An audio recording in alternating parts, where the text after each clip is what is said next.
Tony Khan comments on the possibility of Sasha Banks being Saraya's mystery partner on the January 11th edition of AEW Dynamite in Los Angeles. Tony Khan also talks about underutilized talent complaining about their spot on the AEW roster. We've got an update on the future of AEW house shows possibly becoming a reality in 2023, an update on Battle of the Belts 5, and an update on the ticket sales for this Wednesday's edition of AEW Dynamite New Year's Smash.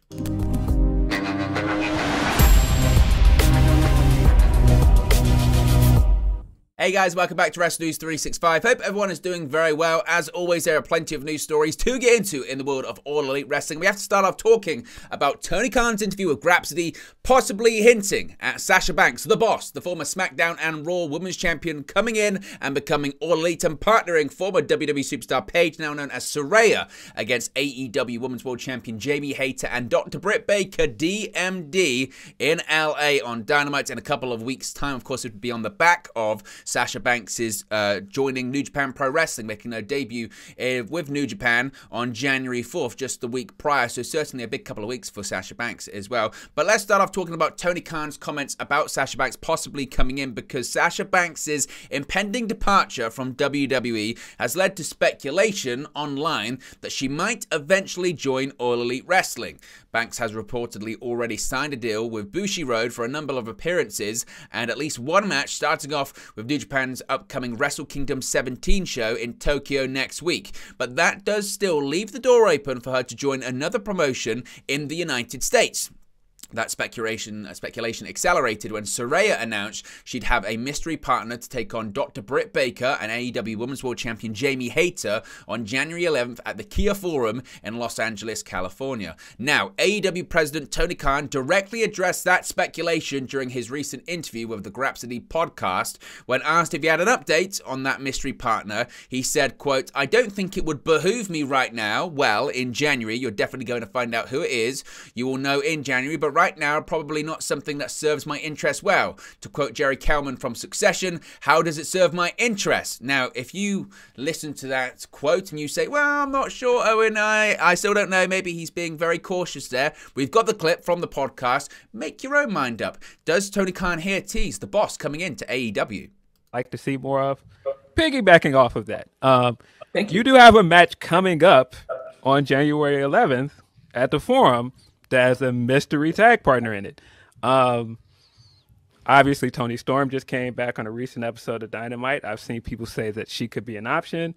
And you've also said, you overpromise sometimes. Is there an update you can give us on the mystery partner?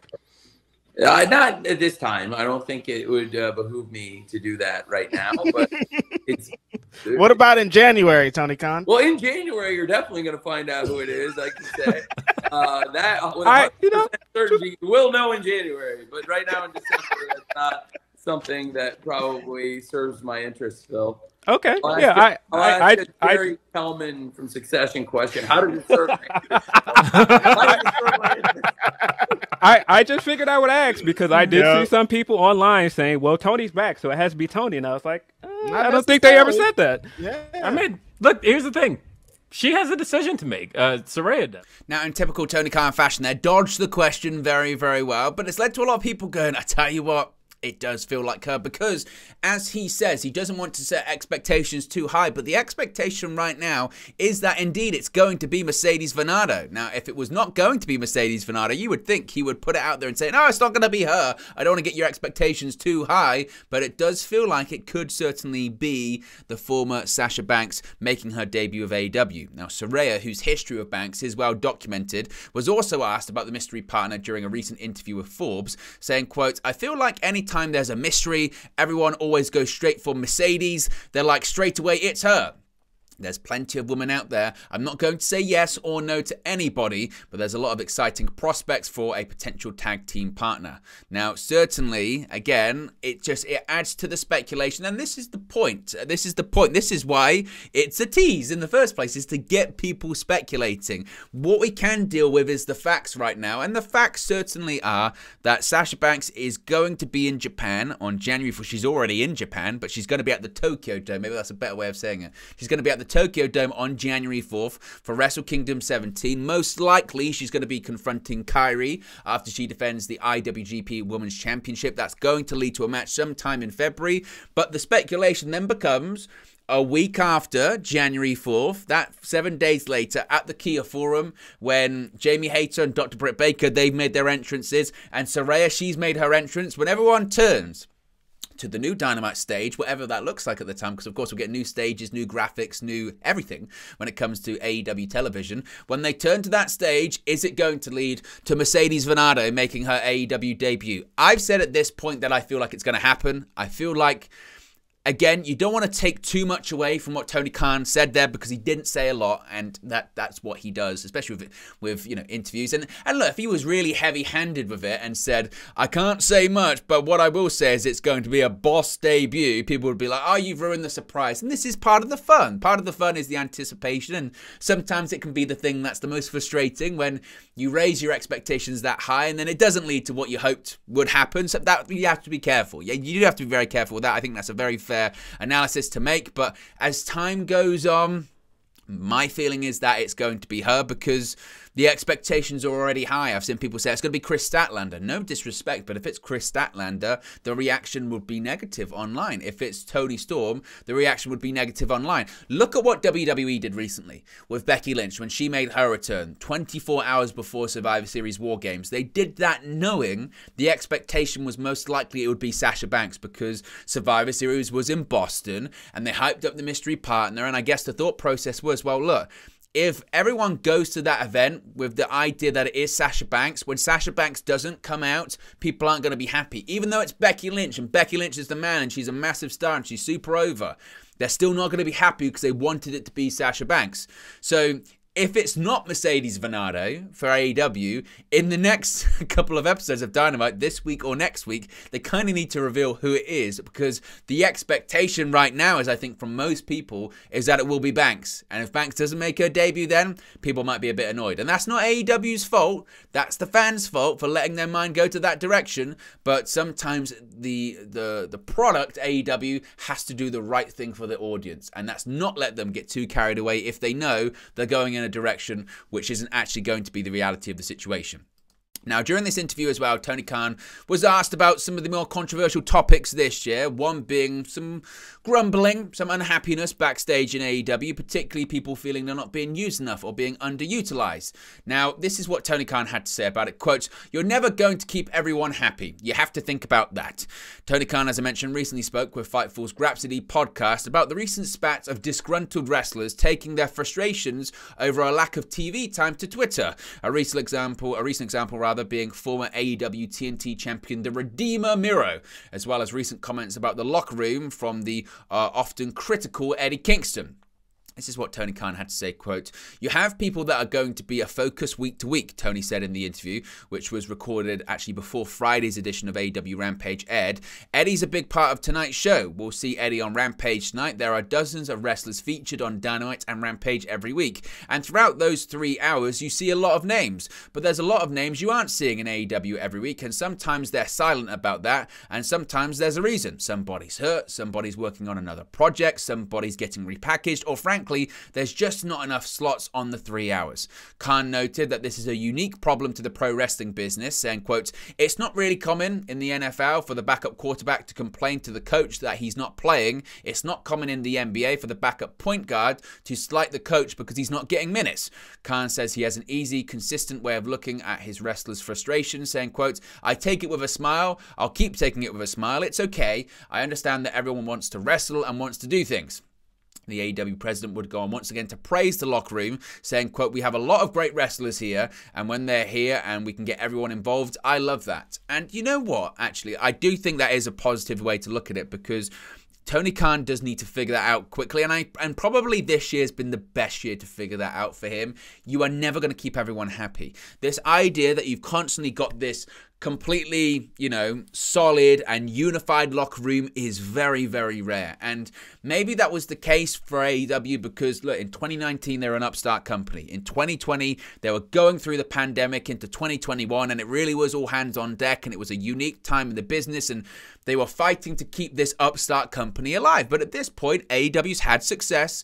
They've been around for 3 years at this point. They're heading into their 4th year of existence. They've made money. There's big stars that have come in. They're on television every single week. And like anything in pro wrestling, it gets very political and it gets very... They're all independent contractors. They're all their own company. They are their own product. And when they see people being used that they perceive as not being as good as them, they have problems with that. And that's no different in any company. There's always problems in every company. The issue of AEW this year is that they all were at one time and they didn't nip them in the bud. And I think that Tony Khan, in a learning experience from this year, has to realize that if you don't nip issues in the bud in pro wrestling, they will escalate, they will fester, and they will get bigger. And that's why, as a company grows, you need to have a solid, very, very solid talent relations department, which I think is one of the biggest problems that AEW has. I know they've renovated it, I know they've expanded it, and I know they've tried to improve it, really based on the issues that they've had this year of a lack of communication, people being frustrated and not knowing where to go, not being communicated about their contracts expiring or their lack of TV time, not having someone to go to complain to. That leads to problems. Or certainly with bigger talents, not having a forum to vent those issues. With all of these talent backstage meetings, you need to have a solid talent relations department. And I think that a lot of the issues they had this year would have been prevented if they had a decent talent relations department. Also as well, a lot of the issues would have been prevented if, Tony Khan said it there, in terms of actual television time, let's take away AEW Dark, let's take away AEW Dark Elevation because they're not on TV, they're on YouTube. In terms of televised TV time this year, you've got 2 hours live on TBS on your prime time flagship show, then you've got 1 hour on TNT, which most of the time is taped in a bad time slot on TNT, which nobody are watching. So you've really only got 2 hours. I mean, yes, you've got that third hour, but no one pays attention to that third hour. You've got 2 hours each week, and you've got this roster that has increased in size exponentially, but you can still really fit on the same group of people, the same size group of people onto TV every week. So those people that aren't on TV every week, particularly those people that were there from the beginning, rightfully so, they're going to be annoyed. And this goes into the next story that we're going to talk about. That's why you're going to maybe have to start implementing house shows. You're going to have to start having them wrestle more often, just so they feel like they're doing something, but also getting value for money from them. If they're not being used on television, but you're paying them, what return on investment is that? So those are the challenges, certainly, I think that Tony Khan has going into 2023. And as I mentioned, one solution is house shows. And it's one of the reasons Jeff Jarrett was, of course, signed by AEW, was to look at opening up a house show schedule into next year. Now, AEW is looking at yet another way for their newer talent to get seasoned in the ring, despite AEW Dark and Dark Elevation, as well as AEW's relationship with New Japan Pro Wrestling and their talent being allowed to work independent dates. Wrestling Observer's Dave Meltzer says that All Elite Wrestling might start producing more non-televised events, saying, quote, AEW's talking about doing more house shows, Meltzer said on the latest Wrestling Observer radio show, granted with a bit of concern, saying, quote, it's a tough one because house shows with underneath AEW talent will not draw and will not be profitable. Meltzer thinks AEW would be better off forging a relationship similar to the one WWE had with Ohio Valley Wrestling as a place to send less prepared talent for extra training. Though Meltzer was quick to note that OVW is not a good fit for AEW. Meltzer suggested AEW talent Dustin Rhodes and QT Marshall was perfect representatives to head what essentially would be a developmental program, saying, quote, just run small shows with those guys so they get some matches in, Meltzer suggested, and do very low budget shows, only expect 200 to 300 people, not unlike what NXT does on their road shows as opposed to national touring. I don't think it's in AEW's best interest to do national touring, but they may try this year. They do need to get these guys and get their improvement level up. Meltzer has had a hard time fully predicting AEW's mindset. Quote, their future is so dependent on the TV deal, Meltzer said, remarking that television and streaming were going to be the company's lifeblood moving forward, which again isn't a revelation because that's the case with pro wrestling really in general. Pro wrestling nowadays is driven by TV deals and streaming services, so that's no different to AEW. What Meltzer is suggesting there is that with these younger talents that they have, start running small shows like NXT does in Florida. It's not a bad idea. Would it draw? Depends on the territory. I mean, for a while now, for the best part of at least a decade, maybe a little bit longer, WWE's home, whilst they've got headquarters in Stamford, Connecticut, their wrestling home, the wrestling hub is Florida, is Tampa, Florida, is Orlando, Florida. And that's why all of the wrestlers, mostly in the business now, live in Florida, because at some point they moved to Florida to train at the Performance Center, or that's where they hold the NXT shows. That was in Full Sail, but that was still in Florida. So WWE has a real stronghold in the state of Florida. Does AEW have a stronghold that they can do these sort of smaller shows and draw 200-300 people? I don't know. Previously, would have said Atlanta, because that's where the Nightmare Factory was, Cody Rhodes' school with QT Marshall, but I don't really know what that hold looks like anymore, So you could say, Austin, Texas with Dustin Rhodes, where he has his school, I believe that is. But what's Dustin going to be doing later on this year? His contract expires with AEW, and the feeling is, next year rather, that he's probably going to leave AEW. He might go for one more run in WWE before he decides to retire. As far as more nationalized touring, if AEW could do nationalized touring, but they'd have to have people on there that draw. And a lot of the deals with the top talent that Tony Khan negotiated with was that you come in and you work 1 or 2 dates. It's a bit like WCW. WCW house shows weren't really drawing all that much even when they were super on top, because of a lot of the deals they made was that, you're going to be coming in for limited dates. Now, you still had certain people, Kevin Nash, Scott Hall, working house shows, but the big talent, Hulk Hogan, very rarely. And again, I don't know what that would look like with AEW, so you can let me know your thoughts in the comment section below. What would AEW house shows look like? Would you go to an AEW house show? Let me know your thoughts in the comment section below. Battle of the Bouts, which feels like every single week of AEW television, by the way, because you've got multiple title matches on the show. Nevertheless, AEW, All Elite Wrestling, is getting ready to shake up AEW Dynamite in the new year, and the first week of 2023 will also include a huge block of programming on Friday, January 6th. According to the TNT schedule, AEW Battle of the Bouts 5 is supposed to air directly after AEW Rampage on the first Friday of 2023. Both episodes appear to be airing live from the Veterans Memorial Coliseum in Portland, Oregon. There's no announced card for the upcoming Battle of the Bouts. The last Battle of the Bouts event saw former Ring of Honor World Tag Team Champions FTR defend their titles against the Gates of Agony. The dual broadcast of Rampage and Battle of the Bouts will end a big week for AEW, who have promised to debut a brand new look for AEW Dynamite on January 4th, coincided with the hiring of former WWE Senior Vice President of Global Production Michael Mansory, who is said to have taken in hand a new look and feel for the Wednesday night program. No word on whether Rampage or Battle of the Bouts are set to change under Mansory. It's kind of been confirmed that Rampage will, so you would think Battle of the Bouts, same arena, same stage, that will be the same. We'll have to wait and see. Battle of the Bouts has been held since January 2022. There is one Battle of the Bouts event per quarter, and a match for every match is for a championship. The most recent 4th edition of Battle of the Bouts saw a decrease in ratings from the 3rd iteration, the lowest in the young history of the quarterly TV specials. To be honest, and I don't want to be really, really negative, but it's just because no one cares. We have been given zero reason to care about these shows. They are like 1 hour. They're title matches. But again, title matches happen every single week on television, so it doesn't feel like any real difference, anything really special. Again, there was people tuned in the first time and they said nope, and they're not tuning in anymore because they know they're not important. The audience has been conditioned about Battle of the Bouts. Finally, tomorrow is the New Year's Smash episode of AEW Dynamite. We have a bit of an update on the ticket sales for the show. AEW will hold a Dynamite event at the First Bank Center in Bloomfield, Colorado this Wednesday night. WrestleTix noted that the show has sold 3,737 tickets and there are 1,100 left.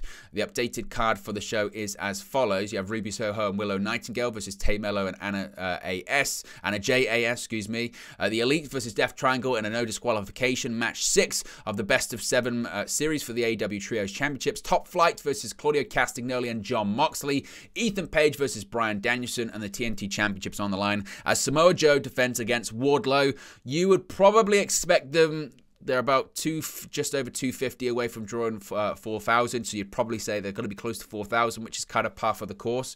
At the moment with Dynamite, they haven't really been doing sellouts unless it's big shows, big markets, so we'll have to wait and see, but certainly a packed card. It'll be interesting to see what happens on the show this week. But there you go, guys. It's the latest AEW news for you. Be sure to smash a like on the like button. Be sure to subscribe, bottom right-hand corner. Let me know your thoughts on today's AEW news stories in the comment section below, and I'll speak to you again very, very soon.